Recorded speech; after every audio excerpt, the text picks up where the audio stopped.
Meus amigos, muito boa tarde a todos vocês, saudações rubro-negras a todos, muito obrigado a você aí, companheiro rubro-negro e anti-rubro-negro que vai participar desse debate, que no meu entendimento é importantíssimo, porque nós estamos, acredito já, no início do planejamento do ano de 2023, quando jogadores devam deixar o Clube de Regatas do Flamengo e outros devam entrar, ou seja, Flamengo planejando seu elenco para o ano seguinte e com muita razão, precisa realmente antecipar esse planejamento porque nós vamos ter competições muito importantes, dentre elas esse jogo contra o Palmeiras no dia 28 de janeiro, já logo no início do ano, que não é importante, no meu entendimento, pelo título, o da Supercopa. É importante, você sabe, pela rivalidade, nós não podemos perder para o Palmeiras de jeito nenhum. Então esse jogo é já no dia 28, não tem data para o Mundial ainda,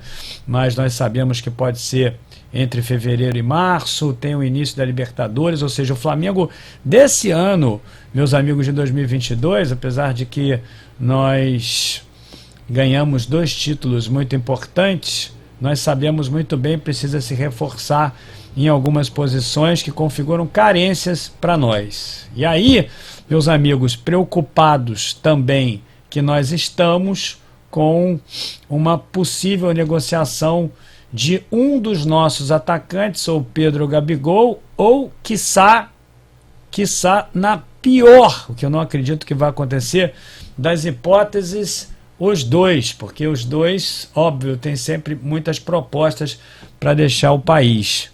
Aqui dentro não acredito que qualquer clube tenha cacife para contratar os dois, não tem, mas lá para fora realmente é uma situação que nos preocupa. Por exemplo, eu trago aqui para vocês essa notícia do monitoramento do Lazio, que é um grande clube, vocês sabem disso, com relação ao Pedro. O Pedro foi convocado ontem, com propriedade, com méritos do Pedro. Nós sabemos que o Pedro tem características muito raras em centroavante nos dias de hoje. Não preciso aqui discorrer para vocês quais sejam, mas são características raras que chamam muita atenção e, no meu entendimento, o Pedro pode vir a brilhar na Copa, principalmente porque uma dessas características que o Pedro tem é aquela de extrair soluções em espaços muito curtos de campo com marcação ferrenha em cima dele.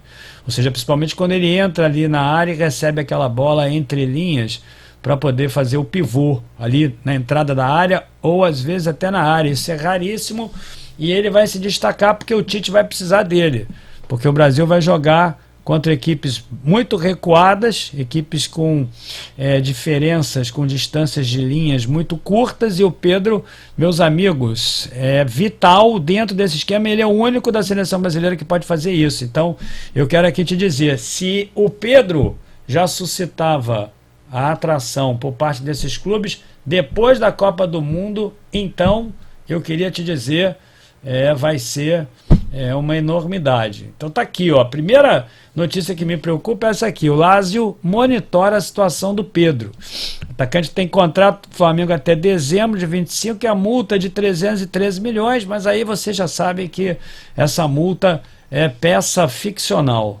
Ela não vale para nada. Essa multa aí, ela te resguarda de alguma coisa, mas o jogador nunca sai pela multa, porque tem aquela história de que se o jogador quer, se o empresário quer, não tem como segurar. Aí começam aquelas situações todas envolvendo um processo de negociação do jogador, ele acaba saindo por um valor bem menor do que a multa. E esse cara aí, meu amigo, esse aí que vocês estão vendo aí, o Pedro, realmente, no meu entendimento, é o maior perigo de baixa no elenco do Clube Flamengo para o ano de 2023, já no início do ano. Olha a Copa do Mundo aí. Parada de 22 ainda não terminou, mas alguns clubes se preparam para a janela de transferência que começa daqui a alguns meses. Flamengo monitora jogadores para compor a equipe no próximo ano. Tem algumas questões aí que vocês já sabem, principalmente essa de hoje aí, que o Marinho deve deixar o Flamengo para ir para o Cruzeiro. E aí, em contrapartida, o Flamengo está monitorando a situação do Arthur, lá do Bragantino, que eu tenho reservas sobre ele.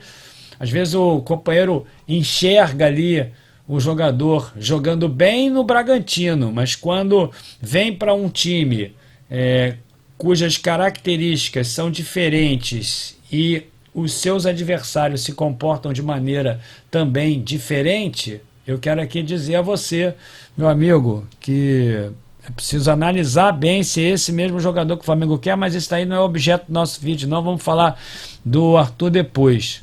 Aliás, eu tenho falado muito nas lives. Então, olha aqui, ó. O atacante despertou interesse da Lazio e o time italiano avalia a situação de compra para 2023. Quando esses caras querem, meus amigos, vocês sabem que não tem outro jeito. Então tá aqui, fala o nome do jornalista.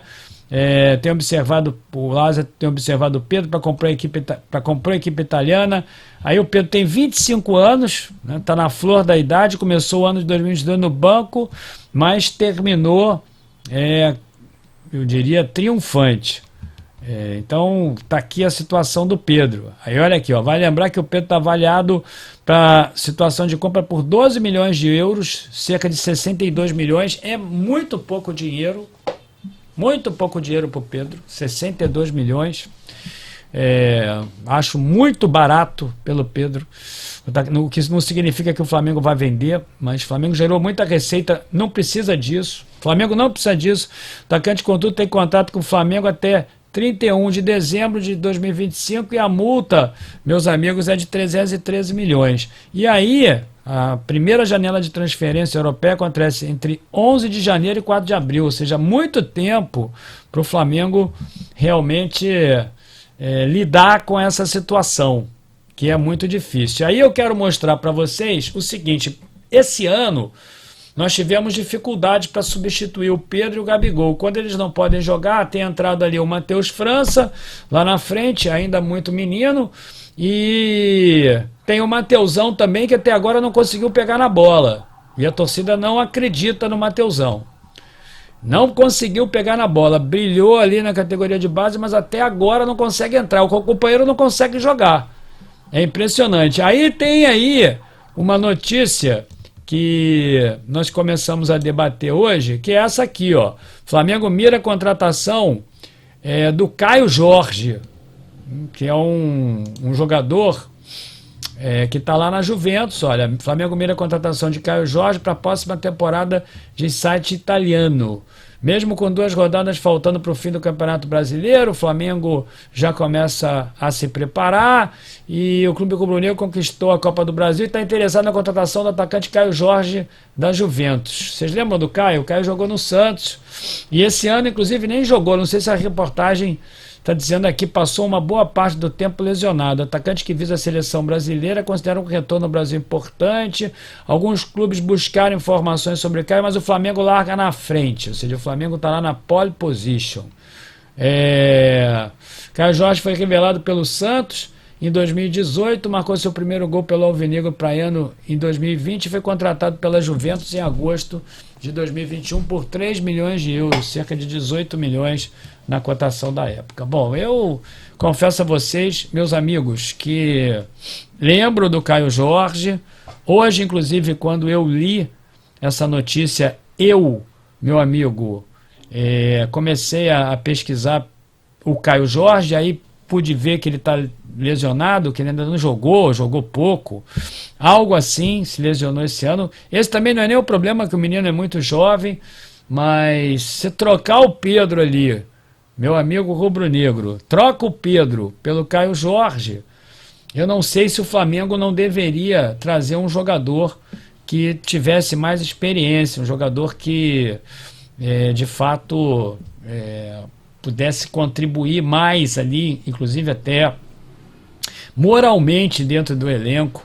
Não sei se seria uma grande aposta. Eu fico sempre reticente com essas trocas, porque as últimas, meus amigos, o Flamengo tem feito sempre trocas de jogadores que estão bem por jogadores que, na verdade, sejam de qualidade inferior. Esse ano, por exemplo, o Marinho ingressou no lugar do Michael. Muita gente disse que o Marinho vinha para o lugar do Everton Ribeiro. E o Marinho não tem as mesmas características do Everton Ribeiro. Ele veio para o lugar do Michael. O Gerson foi trocado pelo belga. Vocês se recordam, inclusive, o que aconteceu no final.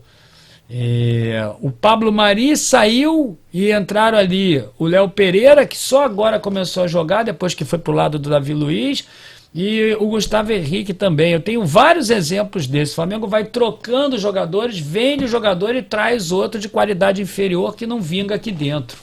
Viu? Então, o Flamengo precisa ter muito cuidado com isso, porque essas negociações com empresários, elas podem ser até facilitadas, mas você precisa entender o contexto desse jogador e como ele vai se inserir dentro do contexto do Flamengo. Bom, eu queria aqui pedir a você para se inscrever no canal, deixar o like nesse vídeo. Queria perguntar a você sobre a sua impressão a respeito disso aí. Para mim é preocupante, eu realmente fico preocupado. Queria devolver essa preocupação para vocês, para que vocês pudessem me dizer o que vocês pensam sobre isso aí. Grande abraço para vocês, companheiros. Até mais tarde. Saudações rubro-negras.